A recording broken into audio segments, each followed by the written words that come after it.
consultant for Noble Mineral Exploration, and the other speaker, or the other co-author on this is Wayne Homestead. He's the exploration manager.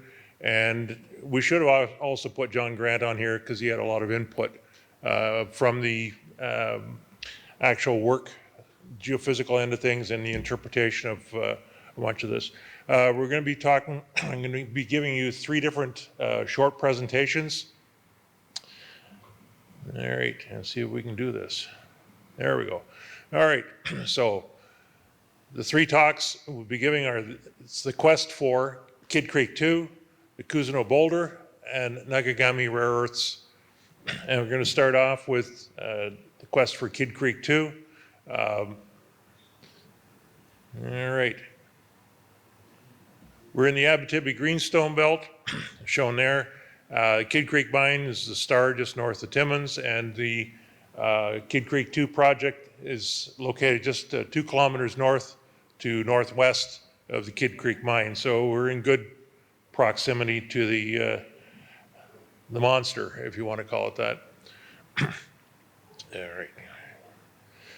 This is looking at the detailed geology at the west end of the Abitibi greenstone belt, and inside the circle there, the yellow circle, is where the Kid Creek Mine is located. It's in the older rocks in the Timmins area. It's not part of the Porcupine Camp. It's just north of that. A little bit of information about VMS deposits that we should keep in mind, which is relevant to what we're doing up here. This figure here shows a number of different mining camps for VMS deposits. Noranda, Flin Flon, and so on. They're large. They're on the order of 50 to maybe 75 kilometers in area. There are multiple deposits. And for example, this one here, the Noranda camp, these are all various deposits scattered over a large area. There's a scale there, 5 kilometers. Looking at the area a little bit more closely, this is the Kid Creek Mine inside the white circle, and to the northwest of that, the Chance deposit. There's also the North Rhyolites, where there's some massive sulfides in this area as well. Our exploration, this is our parcel number 2. The geology we have to keep in mind is, at best, it's a very educated guess. One of the problems in this area is that it's underneath a clay belt. There's deep clay everywhere, and this is what a lot of the area looks like out there. Black spruce swamp. So, for example, in Tully Township, there's one outcrop the size of this room in 100 square kilometers. So there's not a lot of rock. So we're dealing with geophysical interpretation, diamond drilling, and so on to try and figure out what's going on. A little bit more information about the Kid Creek Mine. This is a cross section through the mine. The red is the massive sulfide portion of the deposit.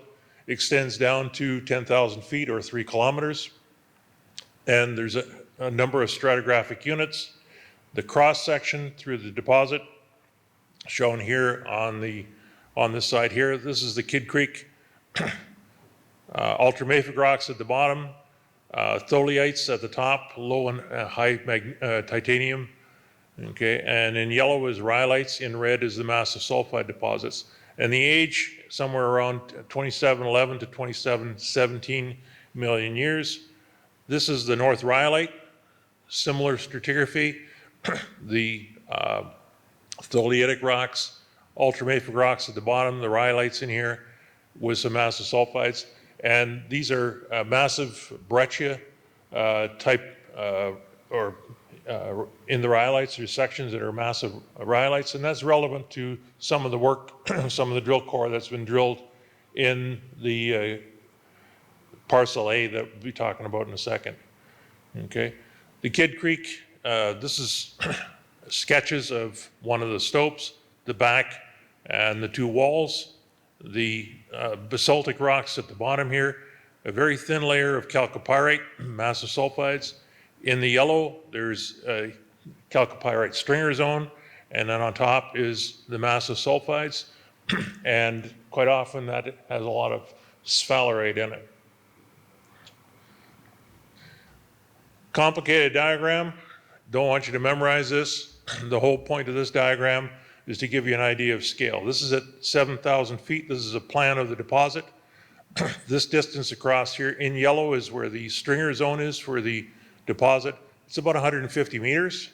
And from top to bottom here is about 300 meters. And you can see some of the massive sulfide deposits are fairly narrow. They're about 50 meters wide. So that entire zone can be put in one mining claim. So when you're exploring, that's the size of target you have to think about. Okay. At 9,000 feet, in yellow is the chalcopyrite stringer zone. In orange is the massive chalcopyrite sulfides, and in the red and purple is massive sphalerite along with pyrite and pyrrhotite. So the point of showing this is that there's zonation in the VMS deposits, and in Kidd Creek has it, going from chalcopyrite through to sphalerite as you're going up the stratigraphic section. The geophysics end of things, this is a compilation of different geophysics over the Kidd Creek deposit. This is a cross section down here. At the very top, you can see that there's a magnetic anomaly, fairly big, strong magnetic anomaly over the ultramafic rocks. The EM geophysics that was done, there's a fairly good crossover right here beside that red line. You follow the red line down, it takes you to graphitic sediment. Okay, so the EM conductor is produced by the graphite, not the massive sulfide deposit. Okay, the massive sulfide is in red here, and we have a gravity anomaly over that. Okay. All right, the Kidd Creek mine down here, Chance over here. These are the 4 parcels of ground that we are currently working on. Parcel A is the one I'm going to be talking about. I won't be talking about C, D, and E, or sorry, B, C, and D. A is the one that we'll be talking about. There's a close-up of parcel A, Highway 655, not far away from the deposit. Okay, Explor Resources did some work on this about 10 years ago.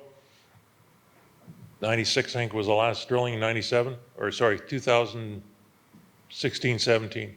God, time flies.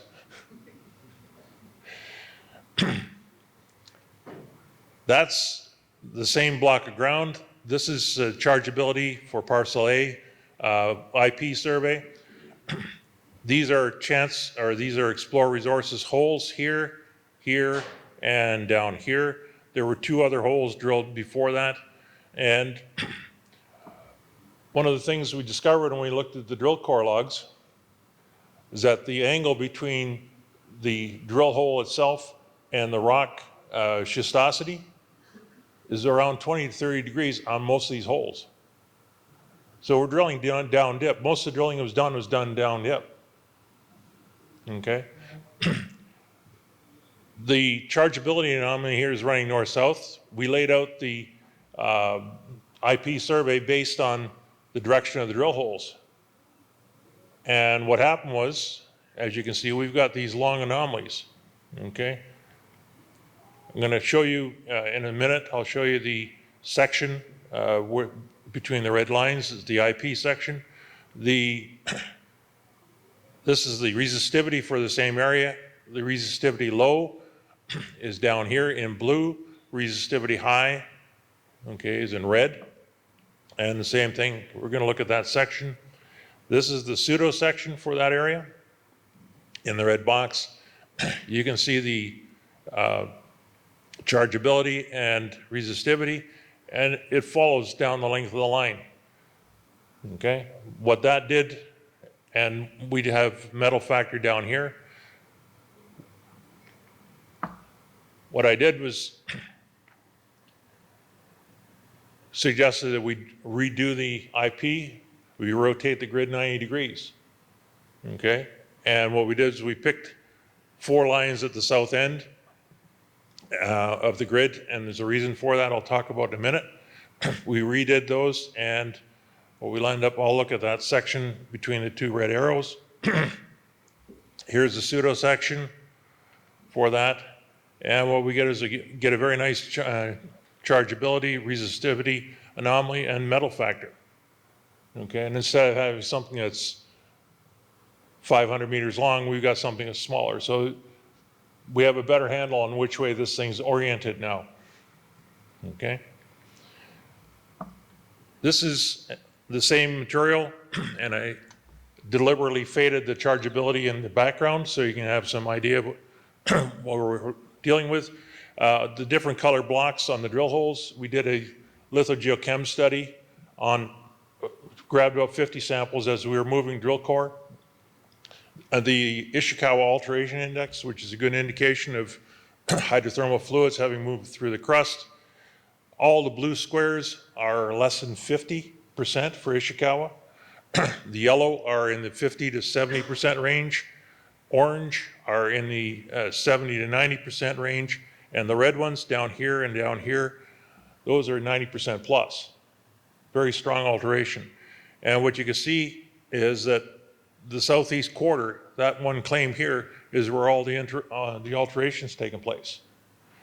Okay, so based on that, well, and one other piece of information, the stars that you see there, those are areas where we ran into sulfide alteration, and those values, those are zinc to copper ratios.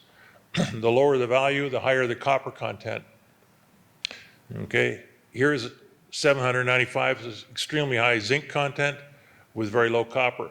You can actually contour this crudely like that, okay, with high copper to one side, low zinc, and moving to high zinc on the other side. So we can pick stratigraphic up on my side to my left. I assume that's the same for you guys. Okay, based on that, we've laid out 3 drill holes between the geophysics and the geochemistry. Okay, drill hole 1 will be spotted here, number 2 here, and 3 up here. Okay, on that block, and if there's anything there, we should hit the darn thing. Okay, if there's anything the size of Kidd Creek. There's the resistivity for the same area, same drill hole locations. Okay, and this is the magnetic data for the same area. And I know the images aren't that good, but running right across here, John Grant picked out what might be a fault zone running through this area. So it's not straightforward. It's a complicated picture. So we're looking forward to drilling this. Next steps for quest for Kidd Creek 2, geochemical analysis, possibly more IP surveys, overburden drilling, and certainly diamond drilling on this target. Okay. From there, we move on to the quest for Cousino Boulder. Andre's here in the audience.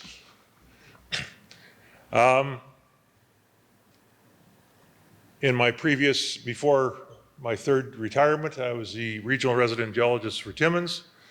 And Andre came into the office one day with, this is a piece of that same material, okay, wanting to know if this was a meteorite. He'd read something about somebody finding a meteorite at Central Michigan University. A friend of mine had somebody walk in with a piece of rock, and it turned out to be a meteorite. The first time, it's extremely rare. It's very common that you have people come in and ask about meteorites when you're at a university. Turns out this was not a meteorite. And the 4 geologists that looked at this, including myself, all went,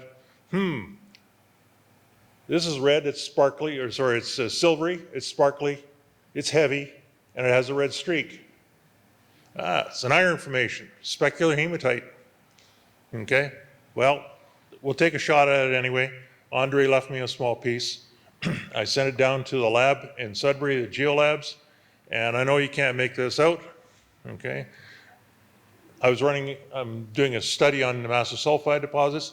I ran it with the same suite, and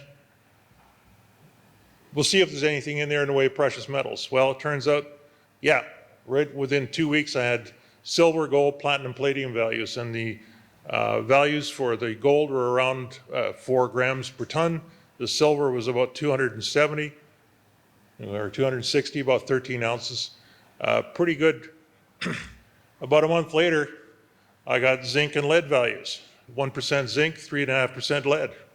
I had to wait another 2.5 months after that to get the copper values because they're having trouble with copper. Copper ran 72% copper. Okay? That's not chalcopyrite, that's not boronate, that's something else. Okay, we had to have mineralogic studies done on it and it turned out to be a mineral called cuprite, copper oxide. This is the boulder that Andre picked up. It was originally 309 pounds, okay? And it was something that he picked up while running a game farm, okay? This is the boulder after it was cut in half or on 3 parts.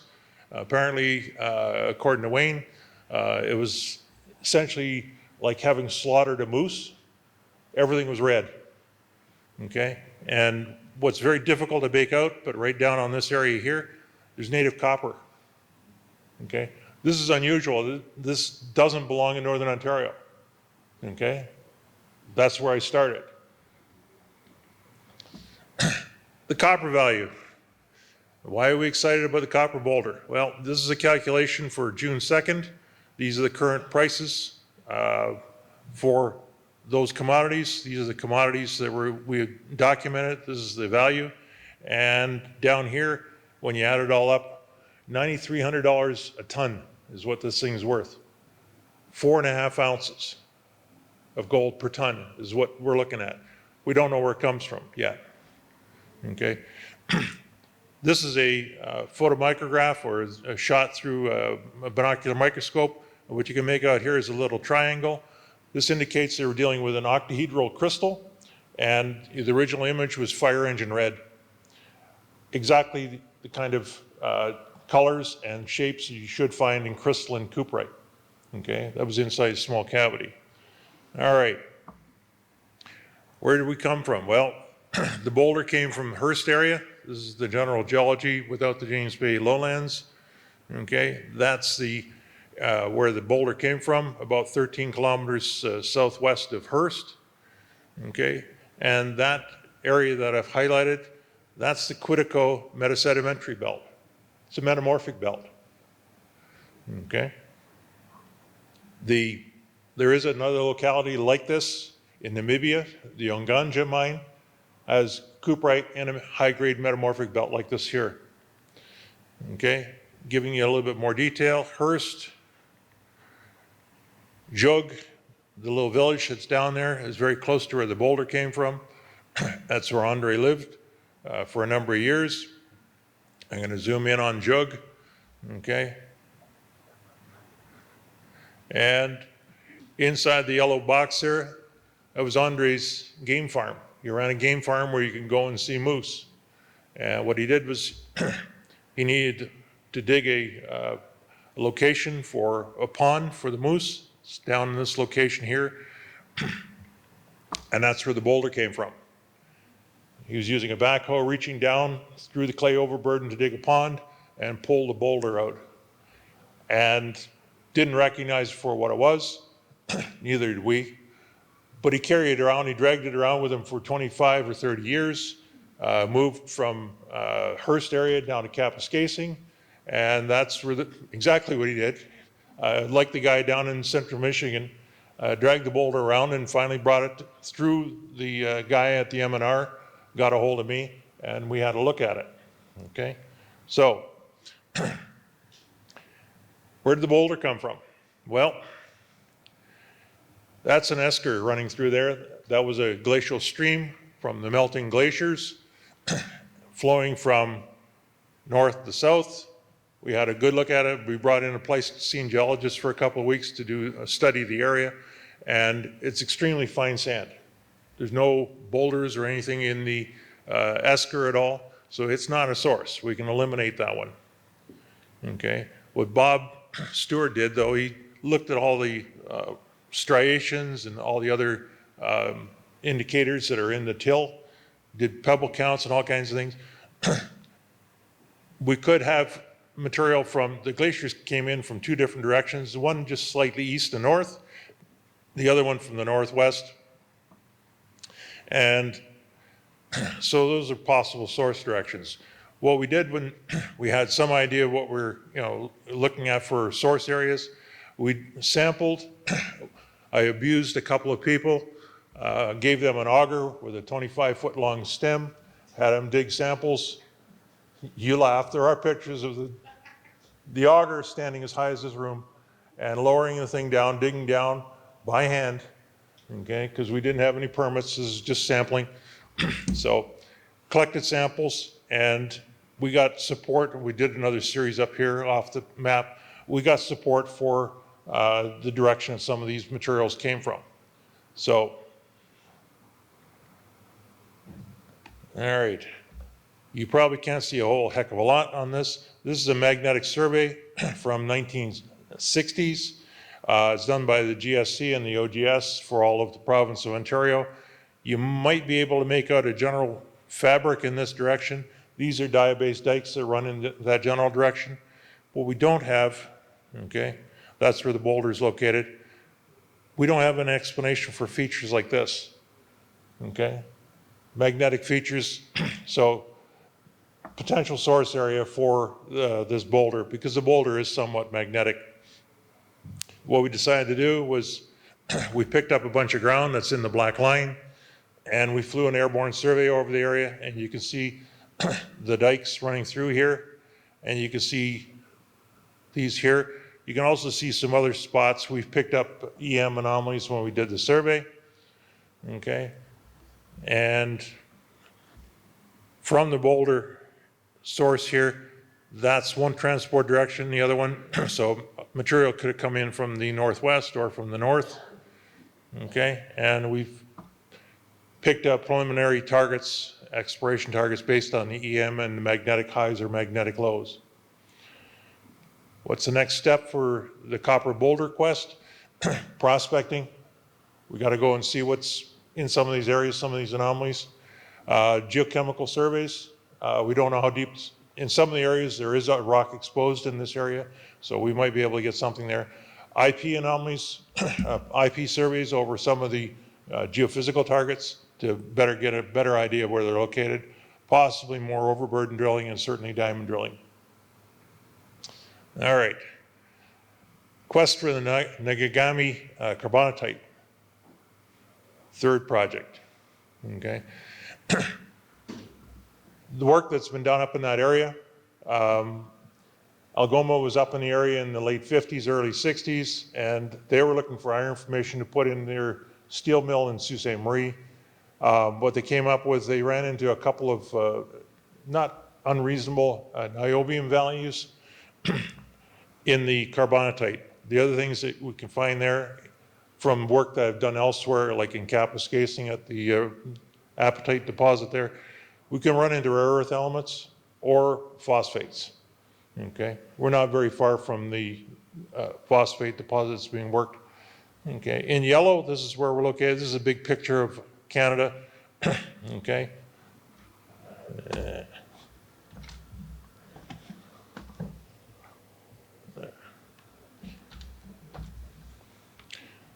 Martison niobium phosphate location, okay, there's a number of things here, but really the other thing I want to point out is where the Niobec Mine is located over here in Quebec, and I'll be talking about that in a minute, okay? Again, the bedrock geology in the area, okay? The boulder location, the metamorphic sedimentary Quetico rocks, okay, and then the location of Nagigami is where that star is located right there, okay, on the carbonatite. Zooming in on that with the magnetic data, the yellow box points out what noble mineral has acquired. It's right north of Zenyatta's graphite deposit. It's on a different section of carbonatite. There's two carbonatites side by side. There are the Martison projects located over here. And these two carbonatites, they're not accessible. They're out of, basically taken out of commission. Same information in magnetic data, color coded. the magnetic high, which Algoma was interested in, and they did some drilling up in this general area here. The low in the middle is our target based on what we know about Niobec, or what Wayne knows about Niobec. This is the same magnetic information with the noble claims posted on top of it. This is Zenyatta down at the bottom here. We went in and drilled a couple holes in the magnetic low, and they're spotted right there, okay? Number 1 to the north, number 2 to the south. That's a shot of the one of the drill setups from a helicopter. We have a video of, I think we have more than one video of the helicopter going in and the project that's on the website, I believe. Yeah. Okay. This is the results.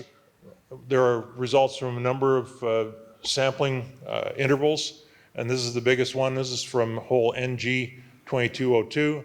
It's 61 meter intercept with 0.55% total rare earth oxides. That's all the oxides, and roughly 0.1% neodymium, which is equivalent to today is 3.25 grams per ton of gold at $2,000 an ounce. There's also another intercept in there, 17 meters of slightly higher total rare earth oxides and higher neodymium. Okay. The obligatory picture of Wayne facing you in front of the helicopter as it's landed. This is Wayne Nagin with his back to you, and Wayne facing you. Okay, Wayne is the community communication liaison officer for Constance Lake First Nation, and that's Wayne looking at core going, WTF. No, this is at a setup. We had a core logging facility that we were able to utilize near Hearst. Okay, that's some of the core. Some of it's pretty coarse grained. Okay. All right. Niobec Carbonatite. This is the magnetic map for the area. There's a niobium resource and there's a rare earth resource in the same core of the carbonatite there. The geology is pretty complicated. This is for Niobec, various rock units. Okay. We can't get to that stage yet. We've got some work to do on the magnetic surveys to get more detail and a little bit more drilling. At Niobec, measured and indicated resource is over 500,000 metric tons, 500 million metric tons of 1.64 total rare earth oxides, and the proven and probable, we're approaching 3/4 of a million tons at about 0.4 niobium. Okay, what are the next steps that need to be done at Nagagami? We need an airborne survey. Okay, at roughly 100 meter intervals. The magnetic data from 1967. Some of the lines are 4,000 feet apart, 150 meters, 1,500 meters apart. They're way too far apart to get detailed geology. We need additional geochemical and mineralogical analysis for the core that we already have. Never mind what else, other core that we're going to drill. We need to establish a road into it. The previous 2 holes were drilled with airborne helicopter survey, or with an airborne helicopter to bring the drill in and out.